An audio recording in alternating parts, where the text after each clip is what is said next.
morning. Good. How are you after all your travels? Good. I'm Good. exhausted. We had an adventure. Yes. Yeah, we did. It was actually great. So let's start off with our normal. How did you see God? We'll go first. um, it was an amazing trip. That was our first time to DC to see all the stuff and walk around and look at all the monuments and the museums. And we had a list of things to do, and we pretty much did everything. But it took all day, every day. And we walked like 30 miles worth in a couple 4 days.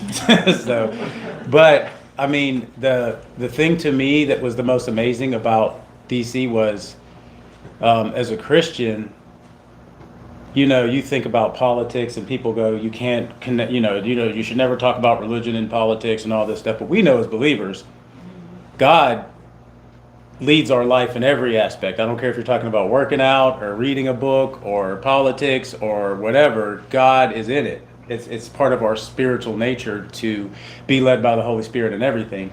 But being in DC and seeing the founding fathers, the documents, God was in everything. So all these people that, they're trying to take God and Christianity out of everything, they don't know our heritage. They don't know our country. They don't know the history, because it's amazing to me that when you go there, that's all you see.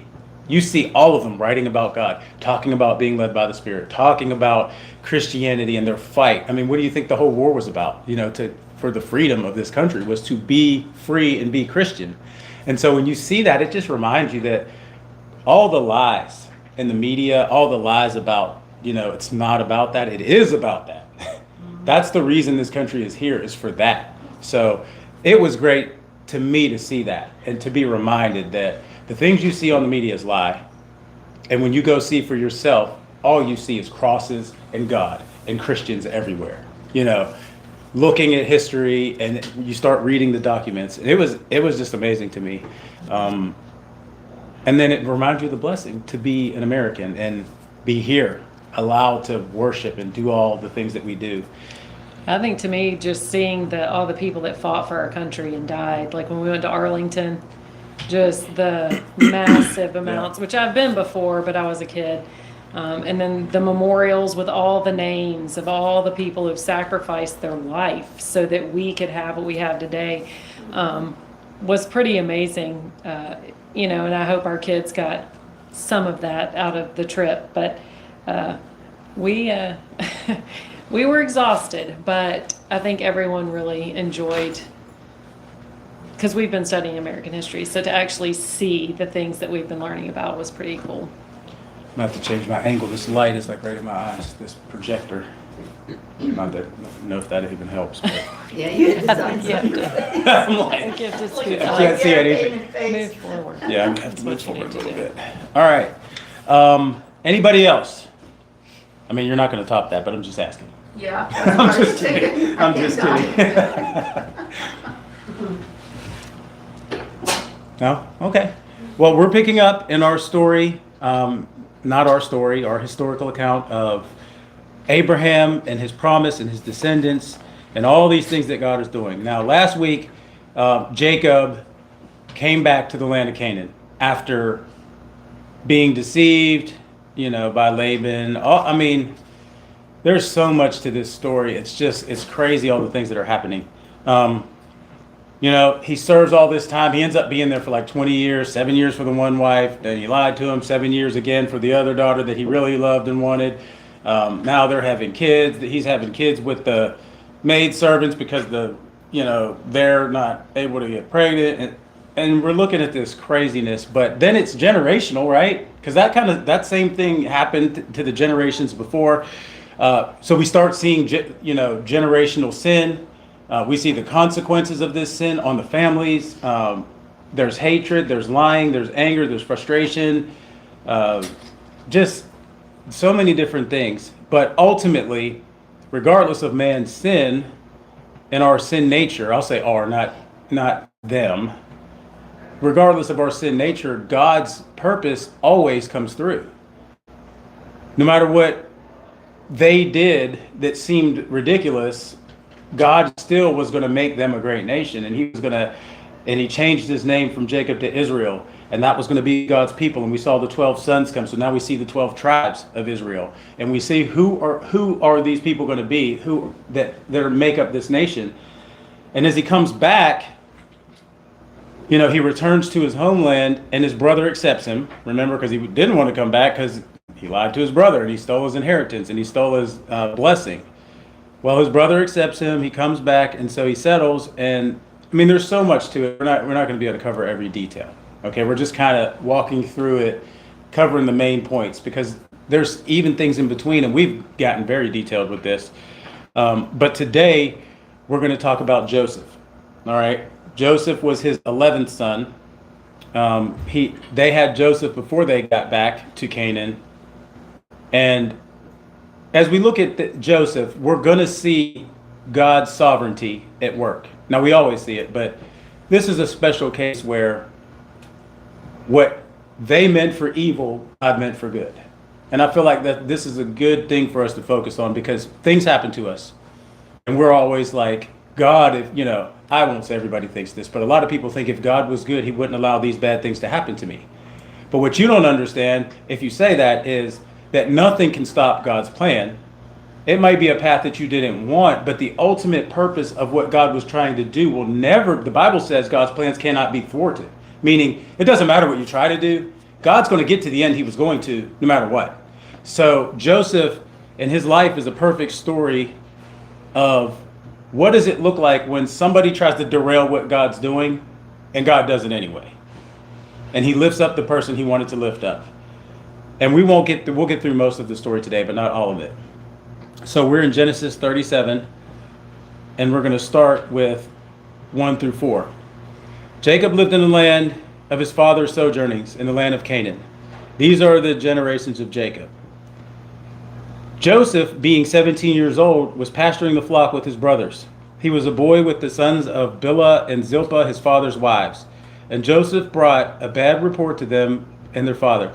Now Israel loved Joseph more than any of his other sons. Here we go again. A father loving one son more than the other.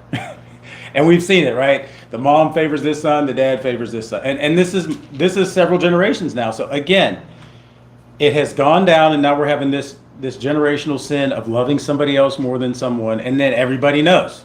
Now we know that's going to be a problem, right? Now Israel loved Joseph more than his other sons because he was the son of his old age. And he was the son of, is it Rebecca? Or no, Rachel. All the R's. Rachel. He loved Rachel, right? More than Leah. And obviously the maidservant. So this is his favorite son. Because he was the son of his old age, and he made him a robe of many colors. But when his brothers saw that their father loved him more than all his brothers, they hated him, and they could not speak peacefully of him. All right? So again, now his brothers are in sin. Should we hate anybody? No. Even if they're the favorite. That's not justification to hate. And his father made him a robe of many colors, and this was symbolic of him being his favorite and him being in charge. Now, he was the second to last son. We didn't get to Benjamin yet, but this is out of order again, right? The second to last son is not the son of honor. Who's the son of honor? The firstborn. But that's not the way this is happening. This is the second to last son, but he's showing him honor by giving him this robe of many colors that puts him in the place of honor. All right. Now Joseph had a dream. Let me highlight it for us.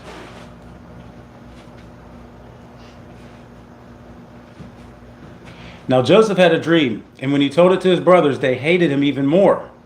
So they're hating him more. He said to them, "Hear this dream that I have dreamed. Behold, we were binding sheaves in the field, and behold, my sheaf arose and stood upright. And behold, your sheaves gather around it and bowed down to my sheaf." His brothers said to him, "Are you indeed to reign over us? Or are you indeed to rule over us?" So they hated him even more for his dreams and for his words. Okay. So now we see something about Joseph's character, because if this did happen, I mean, if they already hate you, do we need to, put salt in the wound? Do we need to tell your brothers that you're having these dreams and you think you're going to be over them? I don't know. I think you just see a level of immaturity. I think we can all look back on our life and think of situations we would handle differently further down the road than when we were young. And, you know, we don't know what Joseph was thinking, but like you said, why would you make the relationship worse? And so I think there's just a level of immaturity here that we will see change over time as Joseph grows and changes throughout his life. We see a different side of him, but he starts as an immature 17-year-old, basically bragging, I think. Yeah. Then he dreamed another dream and told it to his brothers and said, "Behold, I have dreamed another dream. Behold, the sun, the moon, and 11 stars were bowing down to me." When he told it to his father and his brothers, his father rebuked him and said to him, "What is this dream that you have dreamed? Shall I and your mother and your brothers indeed come to bow ourselves to the ground before you?" And his brothers were jealous of him, but his father kept the saying in his mind. All right, so again, his father rebukes him because now he's being obnoxious. Beyond that, his brothers become more jealous, but his father kept this in his mind. He's going, think about it. We've been having dreams. God does tell us things in dreams. And my son is having these dreams, so he's pondering, what does this mean? Because just because he's having dreams that they don't like doesn't mean that it's not God telling him something. And he knows he's had dreams and his father has had dreams.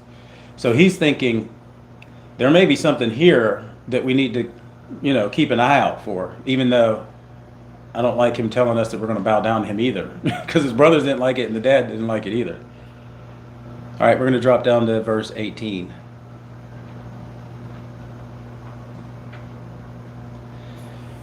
They saw him from afar, and before he came near to them, they conspired against him to kill him. Okay, so they are herding flocks, and they go up to several cities. And there are several cities north, and his dad says, "Hey, go check on your brothers, see what's going on with them." And he goes, and somebody tells him they're up there in Dothan. So they're in Dothan, beautiful place to pasture your sheep, water, beautiful grass and all that stuff. So he's up there, and this is where we come into this part. They see him from afar, and before he came near, they conspired against him to kill him. Okay, so we see how serious the hatred is now. I mean, it's one thing to hate somebody, but this is the problem why it was sin to hate.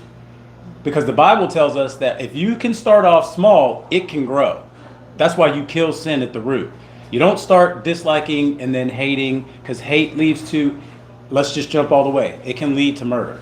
Now, that sounds crazy, but that's the hierarchy. That's how it works. So we don't hate so that we don't end up ever wanting or getting to this level. So they conspired against him to kill him. They said to one another, "Here comes this dreamer. Come now, let us kill him and throw him into one of the pits. Then we will say that a fierce animal has devoured him, and we will see what becomes of his dreams." But when Reuben heard it, he rescued him out of their hands, saying, "Let us not take his life." And Reuben said to them, "Shed no blood. Throw him into this pit here in the wilderness, but do not lay a hand on him." So he wanted to rescue him out of their hand to restore him to his father.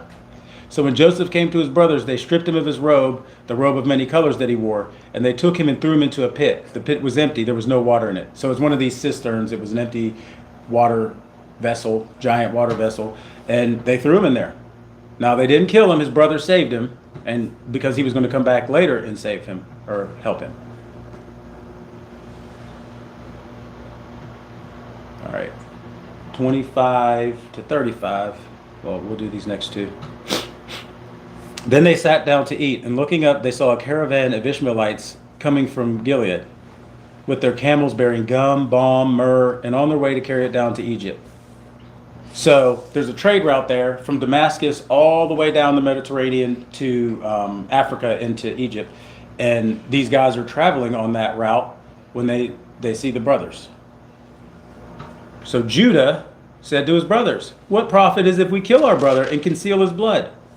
Come, let us sell him to the Ishmaelites, and let not our hand be upon him, for he is our brother, our own flesh." So let's not kill him, let's just sell him into slavery. As if that's better, right? I mean, it's better than killing him, but he's saying it as if it's righteous. Let's not kill him, let's just sell him. And his brothers listened to him. The Midianite traders passed by, and they drew Joseph up and lifted him up out of the pit and sold him to the Ishmaelites for 20 shekels of silver. So they took him to Egypt. So Joseph ends up in Egypt. His brothers end up getting payment for their brother. So for them, it's a win-win. We didn't have to actually kill him, but we got rid of him and we made some money. Terrible. Again, we see where the mindset of sin leads you to. But we also see God working out his plan through their sin, which is always amazing to me how God can take evil people and turn it into good. But this was God's plan all along. Joseph had to get to Egypt. And so he's using his brothers who are plotting evil to bring that about. So Reuben, as we saw too, made sure that they didn't kill his brother. Now he was the oldest, and he knew if my dad comes down on anybody, it's going to be on me. So he made sure that they didn't kill him.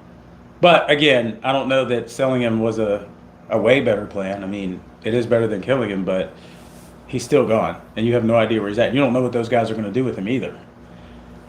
When Reuben returned to the pit and saw that Joseph was not in the pit, he tore his clothes and returned to his brothers and said, "The boy is gone, and where shall I go?"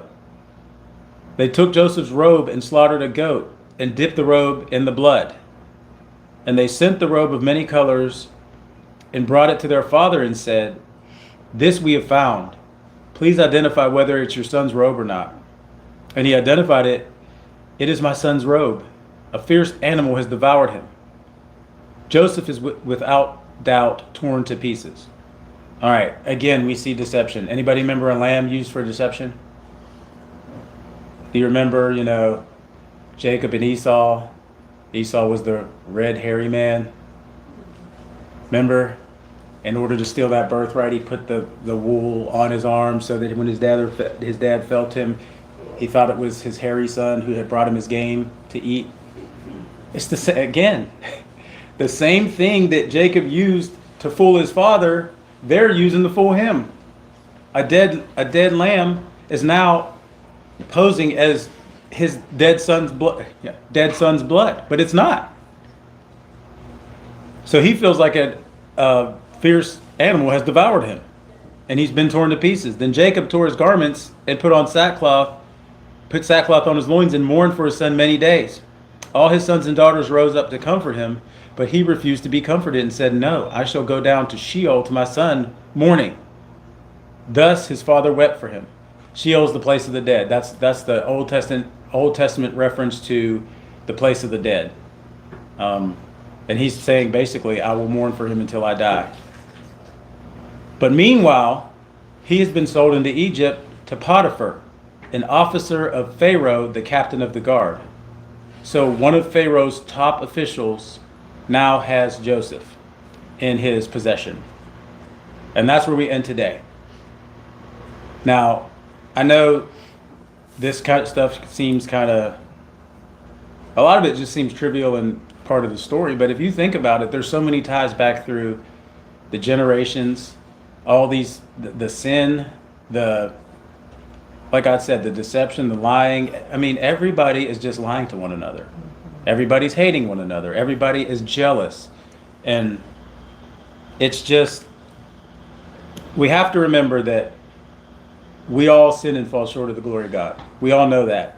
But sometimes we feel like our sin is worse and God can't accept us. But what you see here is that, yes, your sin does separate you from God, but no, because of Jesus, it doesn't.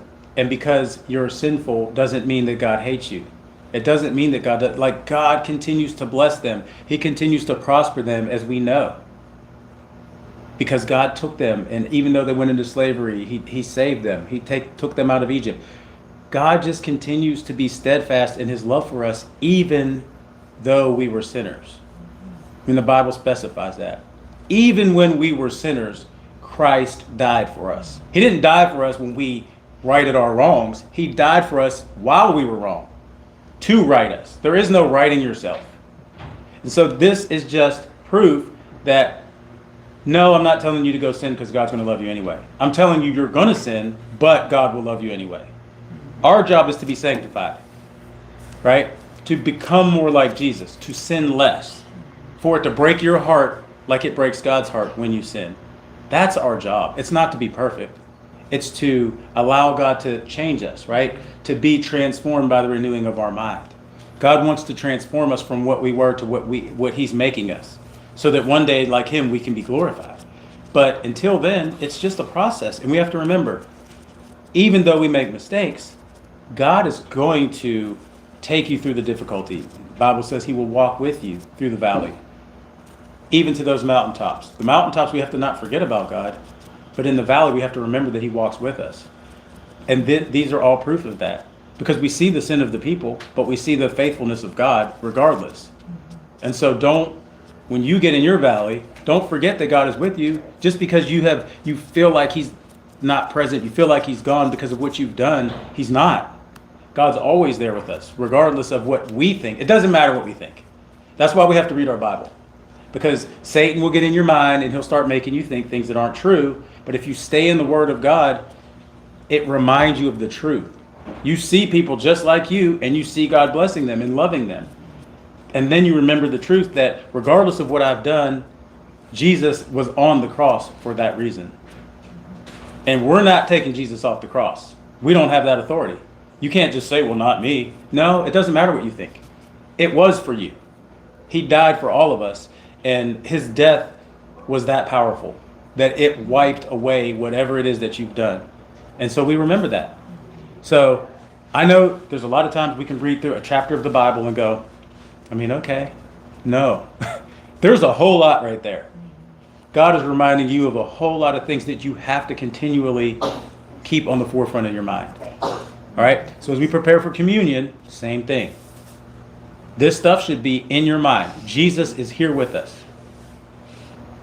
The whole purpose of communion is his body, his blood. As we sit here and look at his body, his blood, he says, I'm with you. I want you to do this in remembrance of me. And so we do it in remembrance of him, not in like the past, like, yeah, Jesus was here at one point, now he's gone. No, in remembrance of me, like, hey, include me in your gathering every time you gather, because I'm there. So let's do communion and remember that Jesus is with us right now, even right now.